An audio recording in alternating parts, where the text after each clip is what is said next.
Classes के अलावा 6 to 7 hours तो डेली पढ़ते ही थे।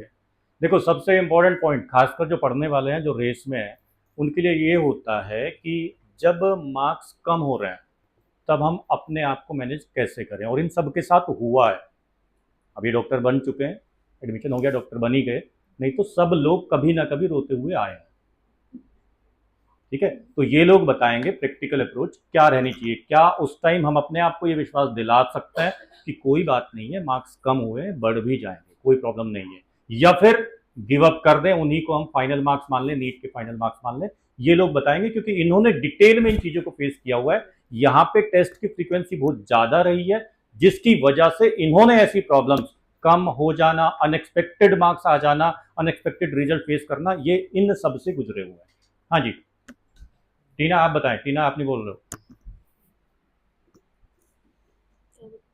मार्क्स अगर कम आएंगे तो क्या क्या करोगे, मार्क्स कम इन्हें आएंगे। बताओ। हाँ, मार्क्स कम आएंगे तो सबसे पहले हमें ये लगता है कि टीचर्स हमारे बारे में क्या सोचते हैं, हमारी तो बेइज्जती हो जाती है।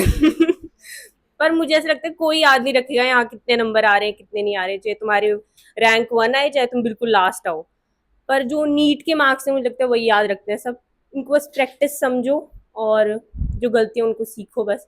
बाकी यहाँ के मार्क्स इतने इंपॉर्टेंट नहीं होते कुछ भी। हाँ, ओजस बताओ। यार देखो, अगर तुम्हारे कम भी आते हैं ना तो उसको एक स्टेपिंग स्टोन की तरह समझो, ठीक है। तुम्हारे पास नेक्स्ट एक टेस्ट और होगा जहाँ पे तुम अपने आप को फिर से प्रूव कर सकते हो, ठीक है। उस चीज को ये मत लेके चलो कि यार हमारे तो एंड में भी इतने ही आएंगे। ऐसा नहीं होता, बहुत फ्लक्चुएशंस आती है, हमारा ग्राफ भी ऐसे ऐसे ही रहे, कोई स्ट्रेट नहीं रहे।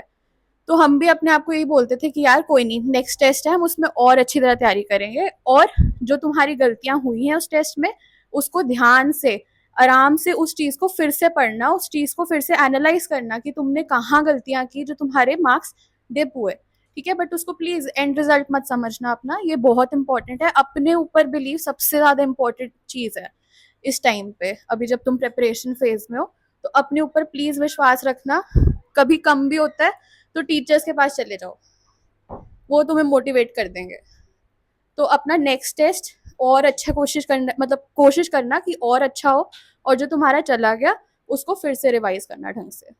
ठीक है, मनन बताओ, जब मार्क्स कम होंगे क्या फीलिंग आएगी, कैसे संभालना है, मेरा क्या तो करना ऐसे था कि सबसे पहले तो मेरा तो जो मेरे माइनर में मार्क्स आते थे और मेजर में मार्क्स आते थे, मेजर में मेरे हमेशा माइनर से ज़्यादा आते थे। क्योंकि मेरा ये होता था, जब मेरे माइनर में मार्क्स कम आते थे ना, तो मेरे को बुरा नहीं लगता था। मेरे को लगता था कि मैं क्या पढ़ सकता हूँ एक्स्ट्रा जो मेरे मार्क्स बढ़ जाएँ, और मेरी कौन सी मिस्टेक्स हो गई जो मेरे से नहीं होनी चाहिए थी वो अगले जाके मेजर में ना हो। तो जब तक मेजर आता था मेरी पुराने पेपर्स की सारी मिस्टेक्स और जो टॉपिक्स रह जाते थे वो कवर हो जाते थे। तो तुम्हें भी ऐसी, तुम्हें कभी भी डाउन नहीं होना कभी भी मार्क्स आए। वो एक अपॉर्चुनिटी है कि तुम हर बारी मार्क्स बढ़ा सकते हो।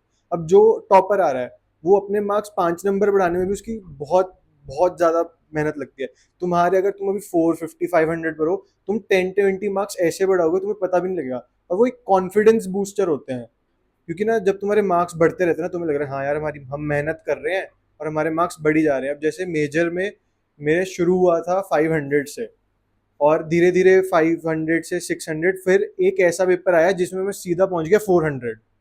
600 से 400 एक ही पेपर में। तो उस वक्त मेरी बहुत बुरी हालत थी, मैं बहुत ज़्यादा टेंशन में चला गया। फिर सर के पास गया, सर कहते कुछ नहीं होता, ऐसा एक पेपर सबका आता है जिसमें वो बहुत डाउन जाते हैं। फिर उसके बाद मैंने फिर शुरू करा, फिर मैंने नेक्स्ट टेस्ट में 550, फिर 550 से मैं 600 के अराउंड ही रहा हर टेस्ट में। बस वही है, अगर तुम धीरे धीरे बढ़ाओगे ना अपने मार्क्स, तो हम ये नहीं चाह रहे कि तुम एक टेस्ट में पढ़ो और तुम बिल्कुल वो कर दो। तुम धीरे धीरे मार्क्स बढ़ाओ। तुम एकदम ये चाह रहे हो कि हम 100 मार्क्स बढ़ाएं, वो नहीं बढ़ेंगे। तुम 10 20 मार्क्स हर पेपर में बढ़ाओगे, वो तुम कंपाउंडिंग इफेक्ट करके बहुत ज़्यादा मार्क्स बढ़ जाएंगे तुम्हारे।